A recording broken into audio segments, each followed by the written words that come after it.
Assalamualaikum warahmatullahi wabarakatuh. Ya syabab, insyaAllah Uma akan menjawab beberapa pertanyaan penting terkait Syiah.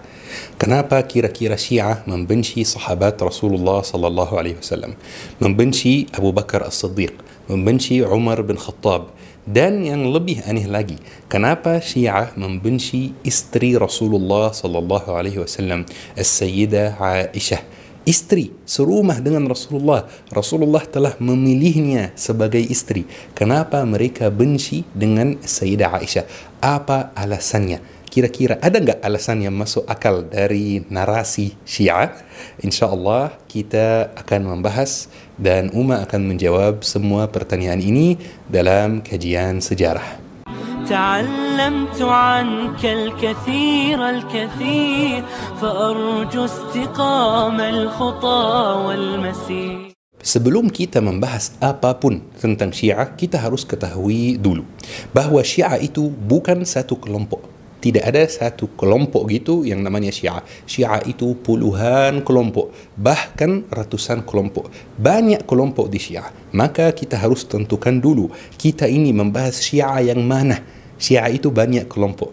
Ada beberapa dari Syiah yang ajarannya sangat jauh dengan ajaran kita Ahlul Sunnah wal Jamaah, dan ada beberapa kelompok dari Syiah yang ajarannya dekat dengan Ahlul Sunnah wal Jamaah. Maka kita harus tentukan kita ini bahas Syiah yang mana. Secara umum ada 3 kelompok Syiah yang paling terkenal di dunia, ya. Ini 3 yang paling terkenal. Yang pertama namanya Syiah Zaidiyah. Syiah Zaidiyah itu ada di Yaman. Mungkin kalau teman-teman baca berita Timur Tengah, ada kelompok namanya Al-Houthiyun atau Al-Houthiyin, ya. Ini Syiah Zaidiyah. Kelompok Al-Houthiyin ini manhajnya atau agamanya Syiah Zaidiyah. Dan ini kelompok Syiah yang bisa dibilang paling dekat ajarannya dengan Ahlul Sunnah wal Jamaah, karena mereka tidak membenci sahabat Nabi Muhammad sallallahu alaihi wasallam, dan mereka tidak membenci istri Nabi Muhammad sallallahu alaihi wasallam, As-Sayyidah Aisyah. Tetapi mereka minoritas, teman-teman.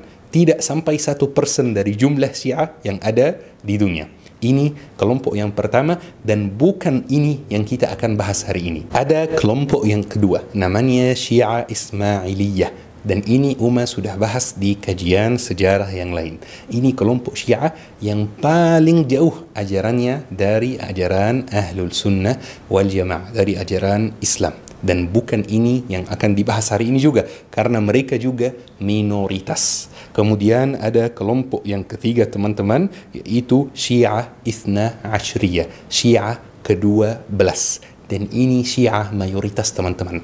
Kalau teman-teman di sosmed melihat video tentang Syiah, kemungkinan besar ini video Syiah Ithna Ashriyah, Syiah ke-12. Ini Syiah yang ada di Iran, ini Syiah yang ada di Irak, ini Syiah yang akhir-akhir ini mulai muncul di Indonesia, teman-teman. Syiah ke-12, dan ini mayoritas Syiah yang di dunia itu Syiah ke-12, Syiah Ithna Ashriyah, dan ini insyaAllah yang akan dibahas hari ini. Dasar pemikiran Syiah atau pondasi pemikiran Syiah, konsep utama dalam aliran Syiah itu satu.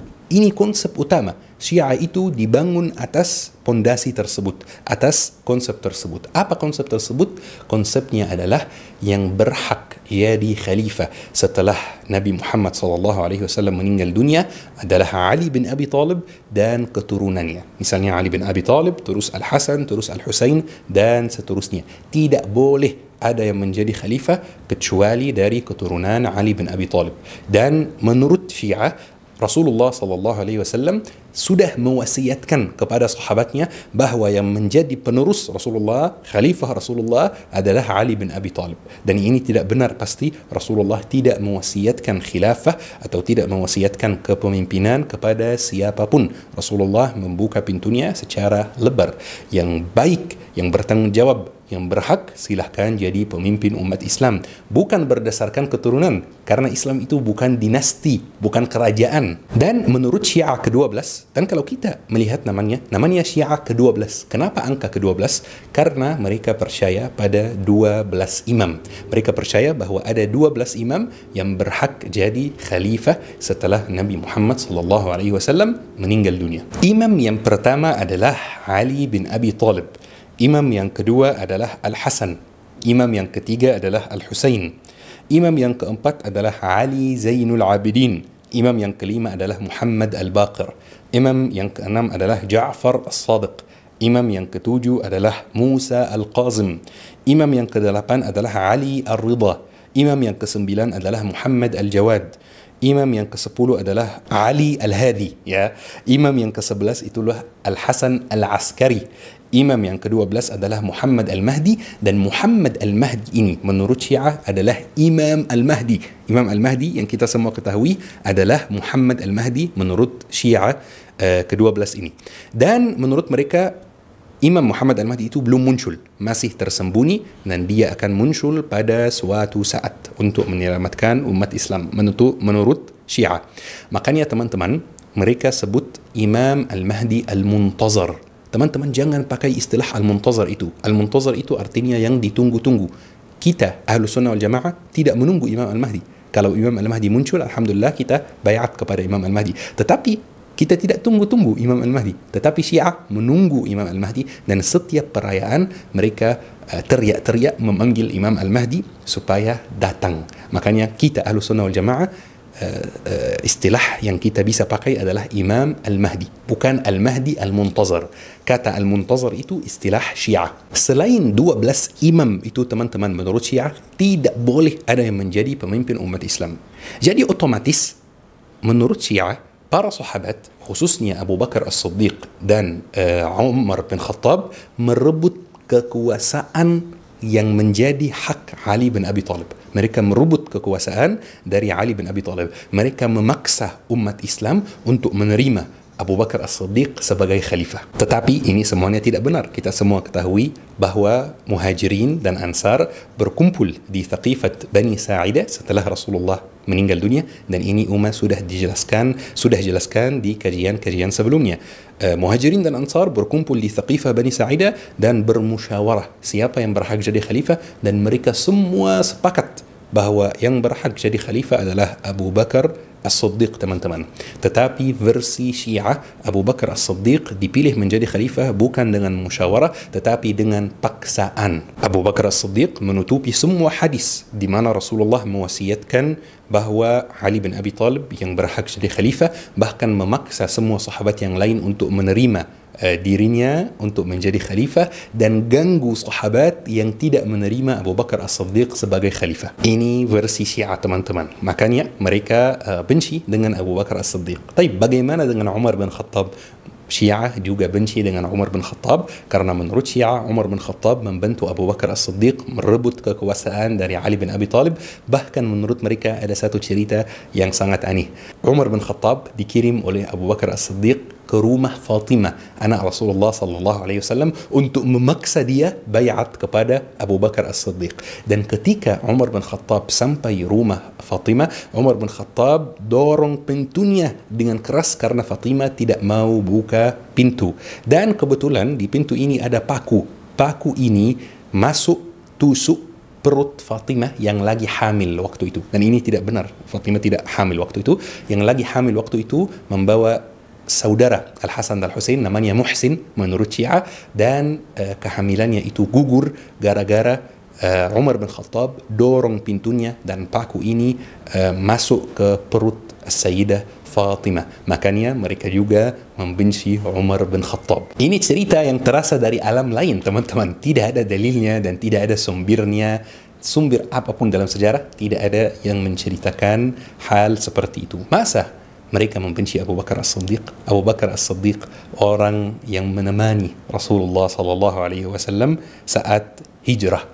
Kalau memang Abu Bakar As-Siddiq orang jahat, kenapa Rasulullah sallallahu alaihi wasallam memilih Abu Bakar As-Siddiq sebagai teman, sebagai sahabat dekat?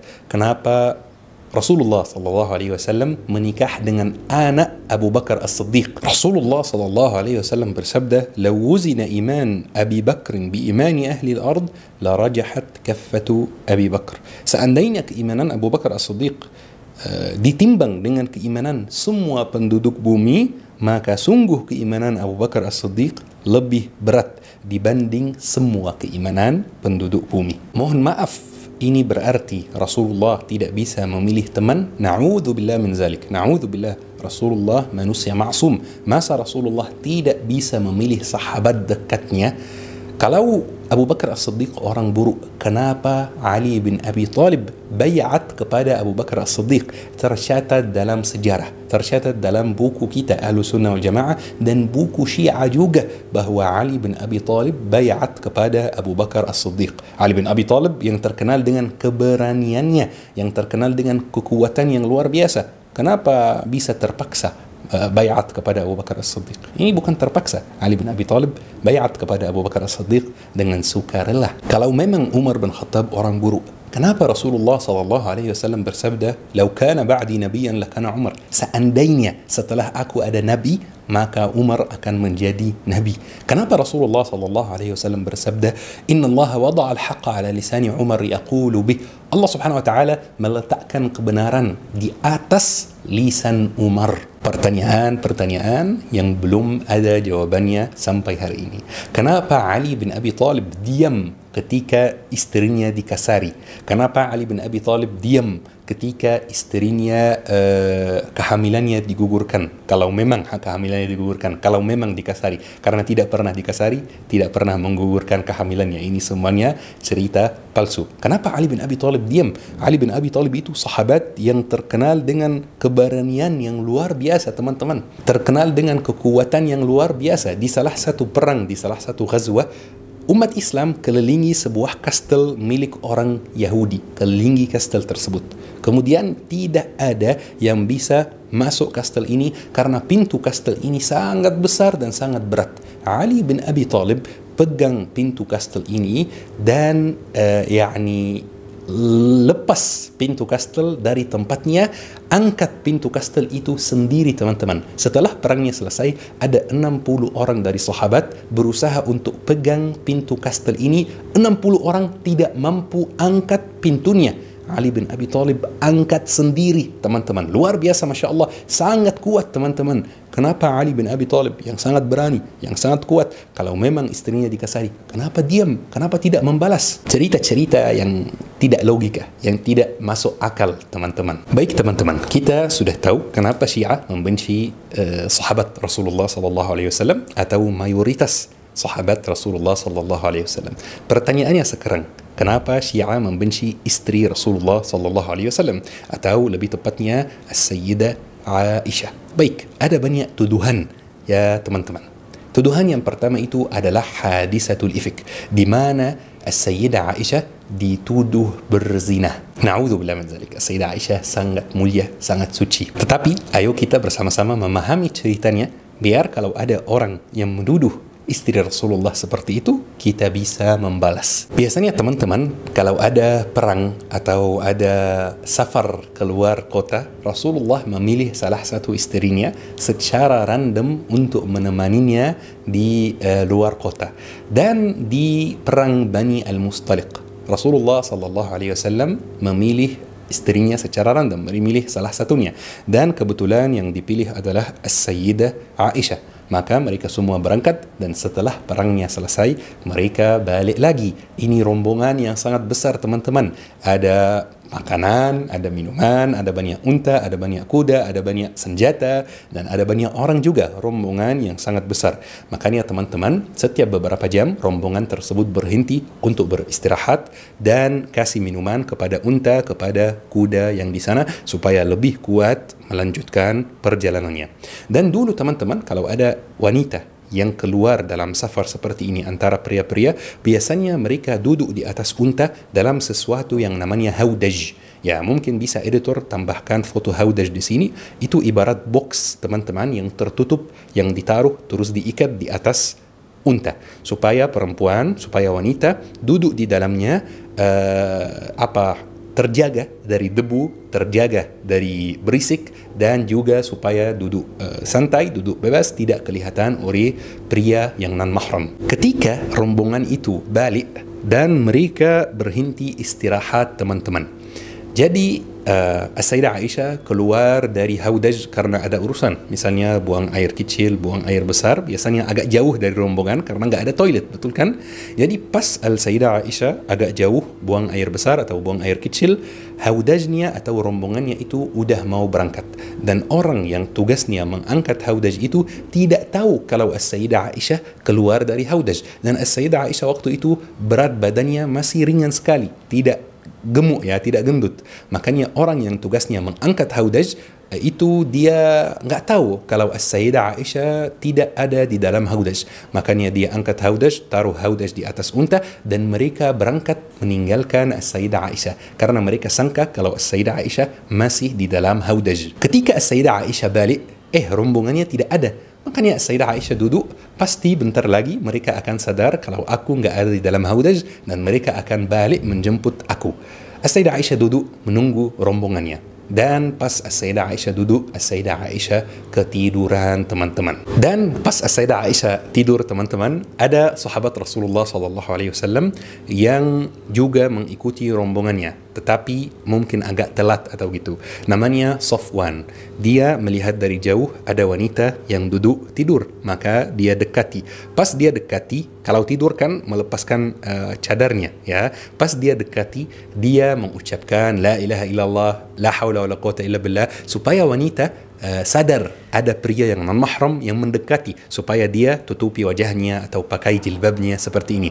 Dan ini kebiasaan yang masih ada di negara Arab sampai hari ini. Kalau ada pria yang non-mahram masuk ruangan atau mendekati ruangan di mana ada wanita yang bukan ibunya, bukan adiknya, bukan kakaknya, bukan istrinya, dia mengucapkan la ilaha illallah, astaghfirullah, la haula wala quwata illa billah, supaya mereka dengar suaranya dan mereka langsung pakai jilbab. Jadi Sayyidah Aisyah langsung berdiri, terus naik unta punya Safwan ini, kemudian Safwan hanya memegang tali unta dan jalan depan Sayyidah Aisyah. Ya, jadi jalan depan unta, tidak berbicara sama sekali dengan Sayyidah Aisyah sampai mereka mendekati Madinah, teman-teman. Dan kebetulan di Madinah mereka itu masuk di siang hari, dan kebetulan juga di tempat mereka masuk Madinah itu ada siapa? Ada Abdullah bin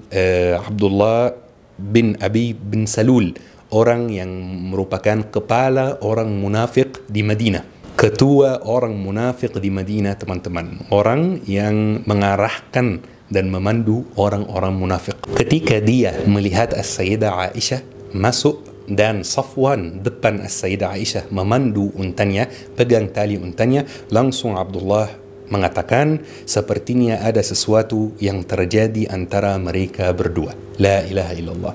Dia menuduh As-Sayyidah Aisyah berzina, menuduh As-Sayyidah Aisyah melakukan maksiat tersebut, dan dia mulai menyebarkan kabar tersebut di antara orang munafik yang lain. Dan dalam waktu beberapa jam, kabar tersebut sudah tersebar di Madinah bahwa na'udzubillah As-Sayyidah Aisyah berzina dengan Safwan. Tetapi teman-teman, Allah Subhanahu wa taala menurunkan wahyu Al-Quran surat An-Nur mulai ayat 11 sampai ayat 20, membebaskan As-Sayyidah Aisyah dari dosa tersebut dan menjaga reputasi As-Sayyidah Aisyah, dan menyampaikan bahwa Sayyidah Aisyah tidak melakukan dosa tersebut. Teman-teman bisa baca sendiri di Al-Quran surat An-Nur ayat 11 sampai ayat 20. Maka alhamdulillah Sayyidah Aisyah dibebaskan dari dosa tersebut, bukan dari manusia, tapi Allah Subhanahu wa taala yang menurunkan wahyunya membebaskan Sayyidah Aisyah dari dosa zina. Tetapi teman-teman, Syiah mengabaikan ayat-ayat Al-Quran 11 sampai 20 surat An-Nur. Mereka mengabaikan ayat ini dan masih menuduh As-Sayyidah Aisyah berzina. Kalau memang As-Sayyidah Aisyah berzina, kenapa Rasulullah tidak menceraikannya? Betul kan?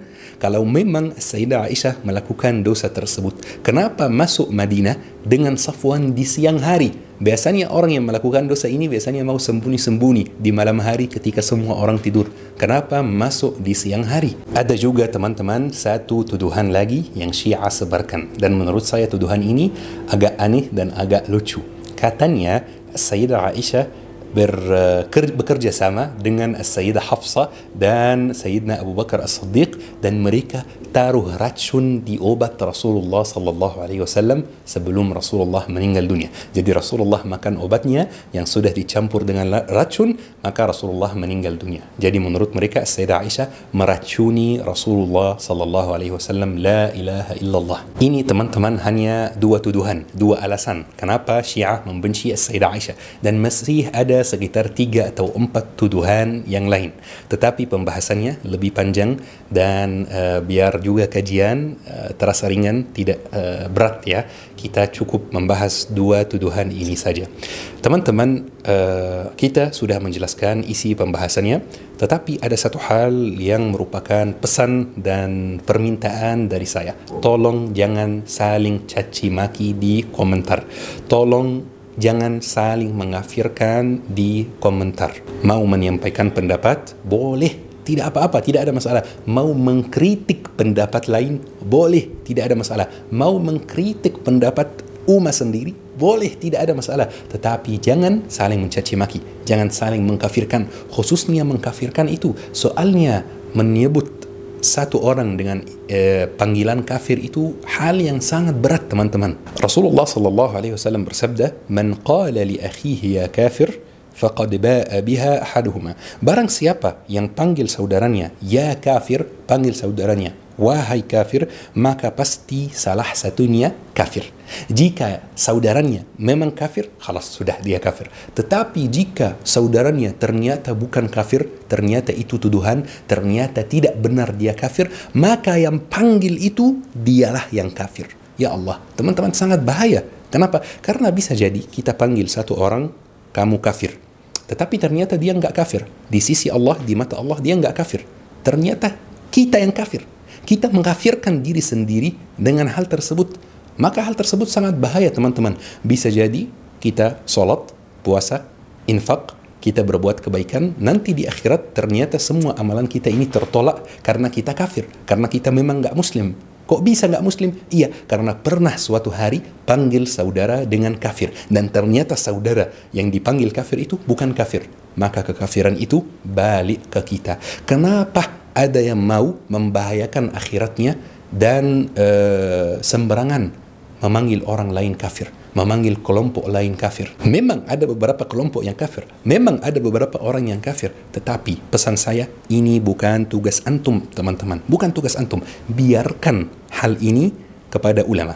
Biarkan ulama yang paham ilmu agama, yang bertanggung jawab atas keputusannya, biarkan mereka yang menentukan, biarkan mereka yang menyampaikan hal ini. Kalau antum paham ilmu agama dan merasa diri sudah cukup dalam soal ilmu agama, ya terserah.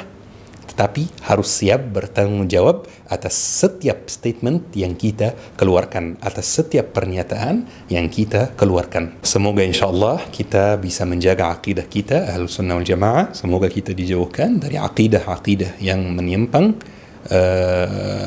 Semoga kajian hari ini bermanfaat. Syukran teman-teman. Ayo kita akhiri dengan doa kafaratul majlis. Subhanakallahumma bihamdik, asyhadu an la ilaha illa anta, astaghfiruka wa atubu ilaik. Syukran. Wassalamualaikum warahmatullahi wabarakatuh.